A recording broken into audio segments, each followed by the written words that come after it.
بسم اللہ الرحمن الرحیم۔ السلام علیکم محترم ناظرین۔ حضرت عمر رضی اللہ عنہ نے جب ایمان لائے تو آپ نے ایک کافر کے دروازے پر کھڑے ہو کر کہا، تم کمزوروں کو مارتے تھے، میں تمہیں بتانے آیا ہوں، محمد عربی کا نوکر بن کر آیا ہوں۔ بلکہ آپ نے اعلان کیا، جس نے اپنی بیوی کو بیوہ اور بچوں کو یتیم کروانا ہو، اپنے ماں باپ کی کمر کو جھکانا ہو، وہ میرے مقابلے میں آ جائے۔ 22 لاکھ مربع میل میں سلطنت پھیل گئی، اور حضرت عمر رضی اللہ عنہ کا وہی دستور اللہ کے نبی کے زمانے والا ہے۔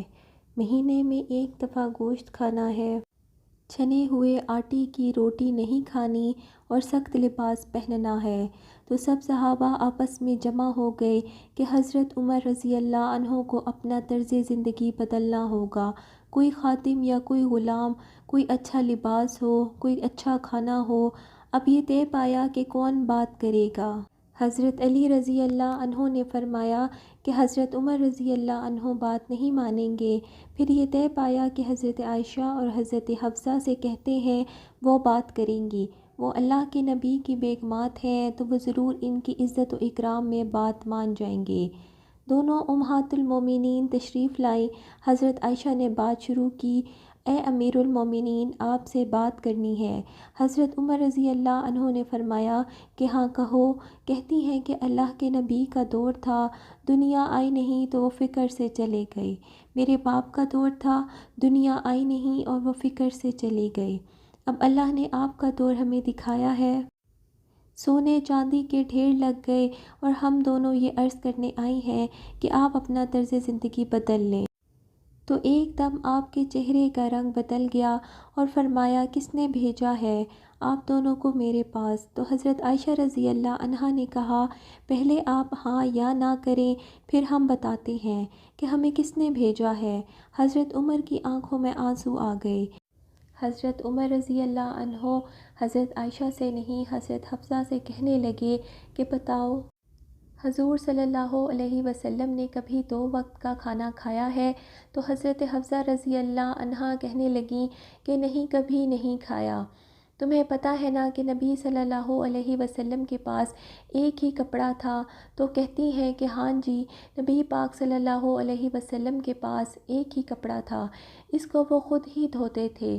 پھر حضرت عمر رضی اللہ عنہ نے کہا، کبھی نبی صلی اللہ علیہ وسلم نے ٹیک لگا کر کھانا نہیں کھایا، جھک کر کھانا کھایا، ہمیشہ کہا اللہ کا غلام ہوں اور غلاموں کی طرح کھاؤں گا۔ تجھے یہ بھی یاد ہوگا کہ تیرے نبی صلی اللہ علیہ وسلم کے گھر میں کیا تھا؟ تو فرماتی ہیں کہ ایک ٹاٹ تھا جو بچھا دیا کرتی تھی۔ حضرت عمر رضی اللہ عنہ فرمانے لگے کہ تجھے یاد ہوگا کہ اگلی صبح انہوں نے کیا کہا؟ تو انہوں نے بتایا کہ نبی صلی اللہ علیہ وسلم نے پوچھا، میرا بستر تبدیل کر دیا ہے؟ تو کہتی ہے، میں نے کہا وہی بستر ہے، میں نے بس اس کی تہ لگا دی ہے تاکہ آپ کے لیے نرم ہو جائے۔ تو نبی صلی اللہ علیہ وسلم فرماتے ہیں کہ اس کو دوہرا نہ کرو، میں رات کو اٹھ کر اللہ سے باتیں کرتا ہوں اور مجھے اٹھنے میں رکاوٹ آتی ہے۔ حضرت عمر رضی اللہ عنہ کہتے ہیں کہ میں ٹھیک کہہ رہا ہوں؟ حضرت حفصہ فرماتی ہے کہ جی ہاں، آپ بالکل ٹھیک کہہ رہے ہیں۔ حضرت عمر رضی اللہ عنہ نے حضرت عائشہ رضی اللہ عنہا اور حضرت حفصہ رضی اللہ عنہا سے کہا کہ 3 دوست تھے، 3 مسافر تھے، ایک ان کی ڈگر تھی، ایک ان پر چلا اور چلتے چلتے اپنی منزل کو پہنچ گیا، دوسرا چلا اور چلتے چلتے اپنی منزل کو پہنچ گیا، اب تیسرا چل رہا ہے، اگر ان کی راہ پر چلے گا تو ان کی منزل تک پہنچ جائے گا، اور اگر ادھر ادھر چلے گا تو راستہ بھٹک جائے گا۔ جاؤ ان کو بتا دو کہ جس راہ پہ میرے ساتھی چلے ہیں، میں بھی اسی راہ پر چلتا رہوں گا، یہاں تک کہ میرا اللہ مجھے میرے ساتھیوں سے ملا دے گا۔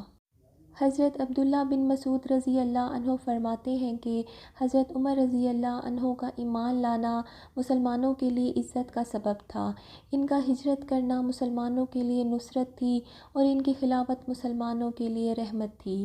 مصر کے اندر یہ رسم تھی کہ سال کے بعد ایک دوشیزہ کو زیورات پہنا کر، اچھے لباس میں ملبوس کر کے دریا کی بھیڑ چڑھا دیا جاتا تھا، اس کی قربانی دی جاتی تھی، اس کا خون بہتا تو دریا چلتا۔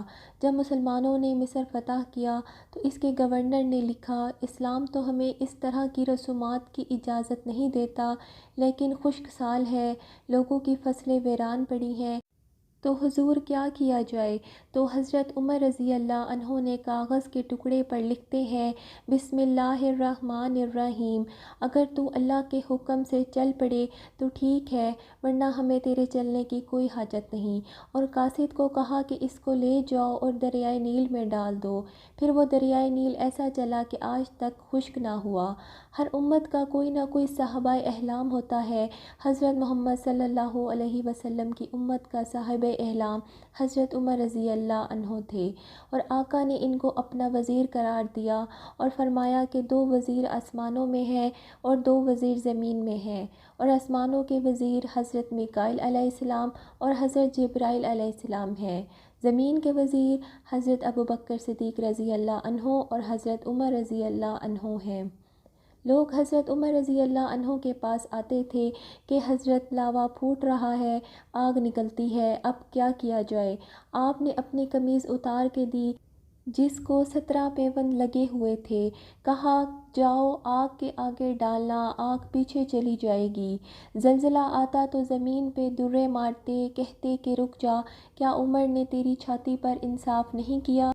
باہر سے سفیر آتا ہے اور آ کر پوچھتا ہے کہ امیر المومنین، مسلمانوں کے حکمران کے محل میں جانا ہے۔ وہ مسکرا کر کہتے ہیں ہمارے امیر کا کوئی محل نہیں۔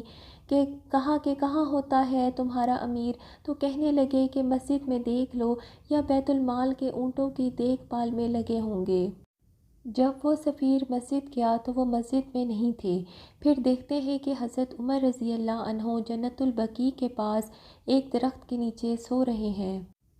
انہوں نے کہا کہ تو نے انصاف کیا ہے، اس لیے تجھے کچی اینٹ پر بھی نیند آ گئی ہے، اور ہمارے حکمران نے انصاف نہیں کیا، وہ بند کمروں میں بھی چین کی نیند نہیں سو سکتے۔ حضرت عمر رضی اللہ عنہ اس طرح امور سلطنت نبھاتے تھے کہ دن کو لوگوں کی دیکھ بھال کرتے اور ان کے ضروریات کو پورا کرتے، اور جب رات ہو جاتی لوگ سو جاتے تو مدینے کی گلیوں میں پھرا کرتے تھے۔ کیا کائنات نے ایسا حکمران بھی دیکھا ہوگا جو مجاہد مختلف محاذات پر گئے، ان کے گھروں کی دیکھ بھال بھی کرتے اور ان کی آبرو کا پہرا بھی دیتے راتوں کی تنہائی میں۔